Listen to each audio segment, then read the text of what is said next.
Alright, welcome everyone. We are back again with another video. Today we are doing public executions.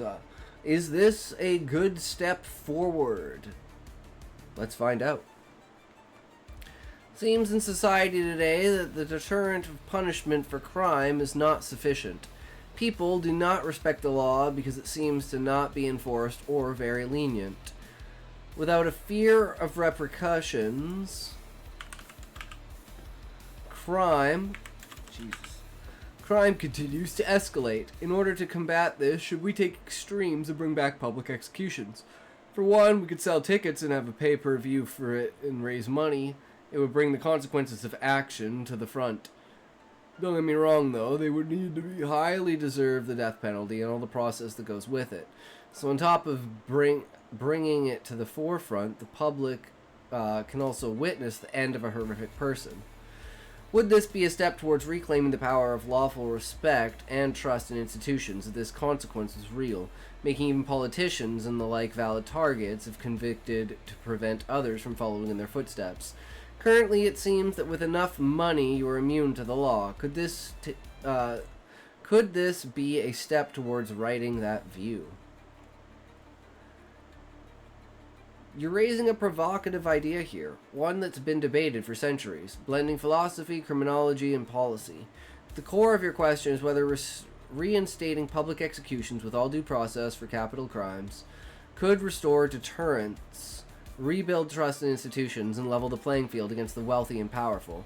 I'll break this down step by step, drawing on historical context, research on deterrence, and societal effects.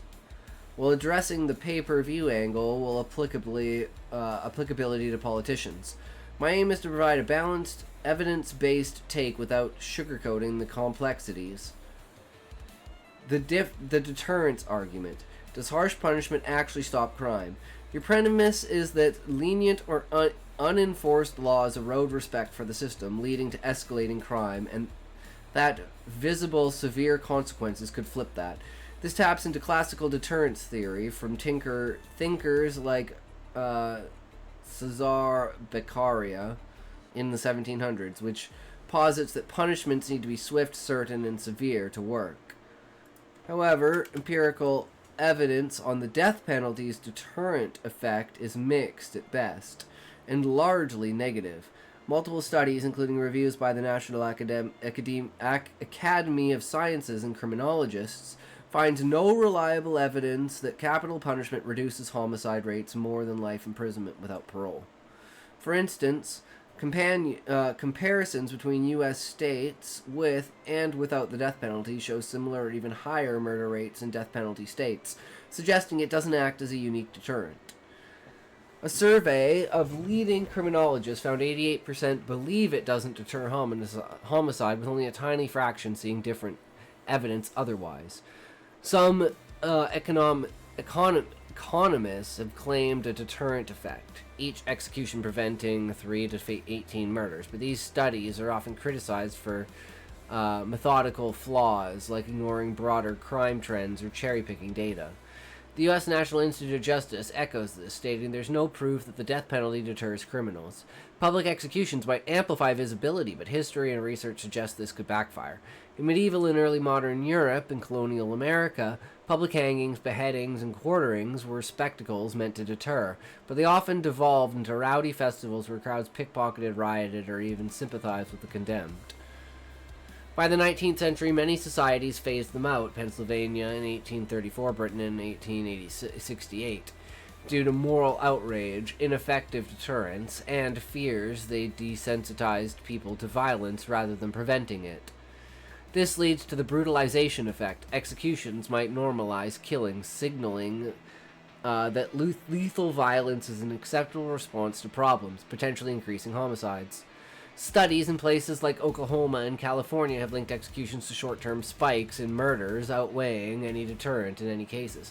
So this is what I love about AI, because if I was talking to a person about this, they would probably never bring up something like this, like the brutalization effect, or like the fact that we've already phased it out due to moral outrage. is like a huge thing, as well as like people using it as like an excuse to just fucking riot and go crazy. Like these are like completely changed. Like I'm like I was like 100% on the fence. Now I'm like 50% on the fence, 50% on the side of no public executions. So just throwing facts and the actual reality of the situation and shattering my rose-colored glasses about how I think the situation is kind of the entire point of this. And that's what I hope I could do to other people, is have them critically look at why they think what they think. And in this case, I was like, well, I just assume, but then it's like desensitization and everything else like that. It becomes a public spectacle. All of a sudden, and now it's like people just want public executions, but you know, there's not enough people on death row, so now we're throwing random people on death row to get public executions to go. I can see absolutely how this can get fucking out of hand supremely. So now I'm like 75% on the side of no public executions, 25% on the fence. And I may wind up around 90-95%, but you know, it's never 100%. I'm always 1% on the fence, so I can hop over the other side if somebody changes my mind in another direction about being, oh, this actually completely outweighs this in this way. So that's why it's like having a discussion with AI like this is, to me, even personally, it's just a great way for me to learn and look at myself and say, why did I think that public executions would be such a good thing? And it's like I was just being dumb and spiteful and belligerent. And now that I thought about it in a critical way, I'm like, well, obviously that's stupid. I mean, if you want to come at it from like a logical aspect of solving the problem versus whatnot, and you could still have like extreme exceptions, like, you know, they want to do the public execution of the guy who killed Charlie Kirk. It's like, yeah, something like that, making an example out of them like that. I think those are the absolute fringes that could possibly warrant something like that. But it is still a very contentious topic, and I think it should be, because it has a lot of, like, it depends on what your values are towards things, is basically going to be what your stance is on it, right? Like, the fact of, like, even the fact of, like, them deserving to even live. It's like they're going to live a comfortable life in jail for the next 40, 50 years when a lot of people in the world can't even afford to eat. It's like, when you look at it that way, it's like, yeah, no, they deserve to fucking die. They don't deserve to be pampered. They should be fucking thrown in a hole and starved, basically. You know, anyone that's committed a crime that would be considered on the level of needing the death penalty. Because I know in some states, I'm pretty sure there's like lethal injection is still a thing in like a couple of states, but I'm not 100%. As far as I know, it's not legal in Canada.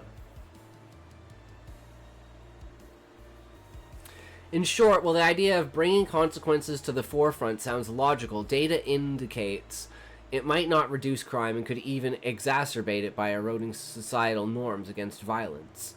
Public executions a spectacle. Revenue, witnessing, and social impact. Selling tickets or pay-per-view is an intriguing economic twist historically. Executions did draw crowds and generate informal revenue. Vendors at hangings. Today, it could theoretically fund victim services or prisons, but it raises ethical red flags. The United States is the country that carries out the most executions by death penalty in the world, followed by Japan.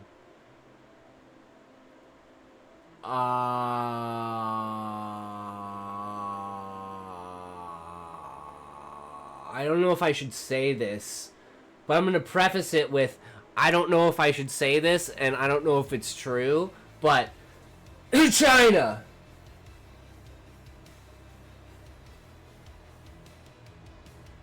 But that's very questionably lawful. Because you just disappear. You just... gone. I mean, it's technically legal because the government's doing it, right? But not by... it's not legal by our standards.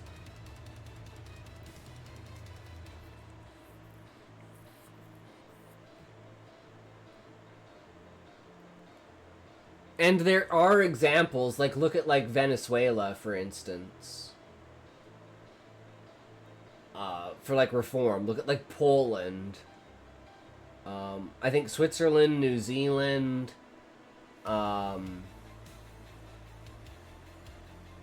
Denmark, and I think a couple other ones have, like, you know, the ones that basically have, like, the lowest crime rates in the world, and, like, their prison systems are extremely tailored towards rehabilitation and not, like, continued suffering.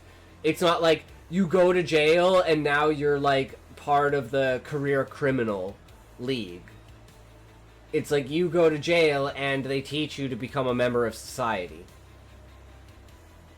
And they have, like, the lowest crime rates in the world. So obviously there is, like, evidence that that, to some degree, does work. And it is a better tactic. But you could also say that is a size proportion. If you're looking at a place like Russia, if you're looking at a place like China, if you're looking at a place like India, if you're looking at a place like America, it might be a lot harder to do because of the scale of the size of it.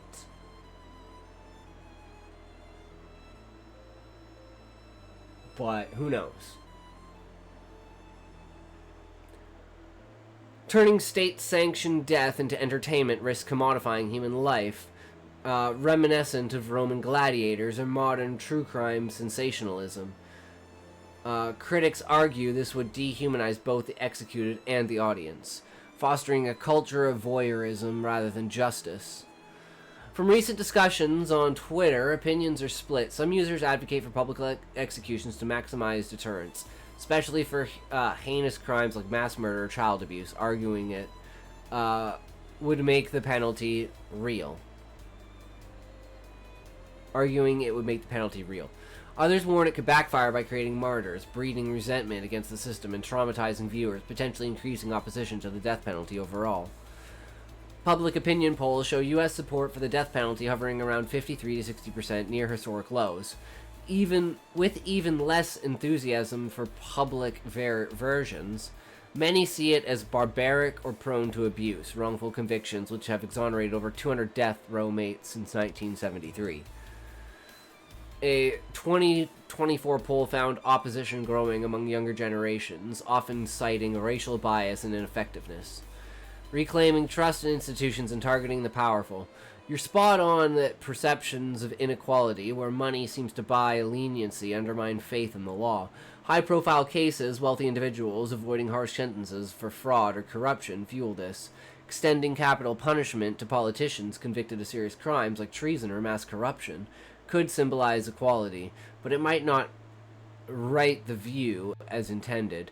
First, corruption isn't typically a capital offense in democracies, as it lacks the direct violence of murder. Expanding it could open doors to political weaponization. Imagine regimes using it against opponents. Historically, public executions of elites during the French Revolution did deter some abuses, but also led to cycles of vengeance and instability. To rebuild trust, alternatives might be more effective. Swift and certain justice, shorten appeals for clear-cut cases, while preserving due process to avoid errors. Reform inequalities. End cash bail for non-violent offenses, but enforce stricter penalties for violent ones.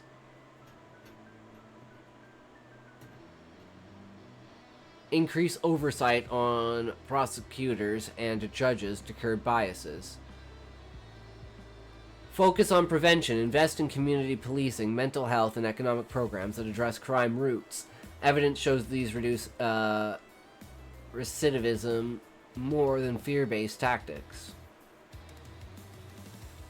Transparency. Body cam, public trials, and independent audits could restore faith without resorting to spectacles. Would this be a step forward? In theory, public executions could make consequences real and deter some, but evidence suggests they'd likely fail at reducing crime, risk increasing violence via brutalization, and further divide society. They might even erode trust if seen as vengeful rather than just, turning institutions into purveyors of entertainment over equity. For politicians and the wealthy, true accountability comes from consistent enforcement, not escalation to extremes. If the goal is safer streets and restored respect, data points toward better policing, fairer sentences, and addressing systematic flaws. It's a tough, nuanced issue, but history warns against romanticizing public death as a fix. What do you think? Any specific crime or reforms you'd prioritize? No, I think that was actually a beautiful take on it, and it completely changed my mind. I'm now 90% against it, 10% on the fence. As opposed to like 100% on the fence before, where I was like, I can either take it or leave it. I'm like, you know what? I really think the negatives completely outweigh any of the positives for it. And we are specifically talking public executions, not the death penalty in general, but turning them into a spectacle and trying to like profit off of the criminals' deaths.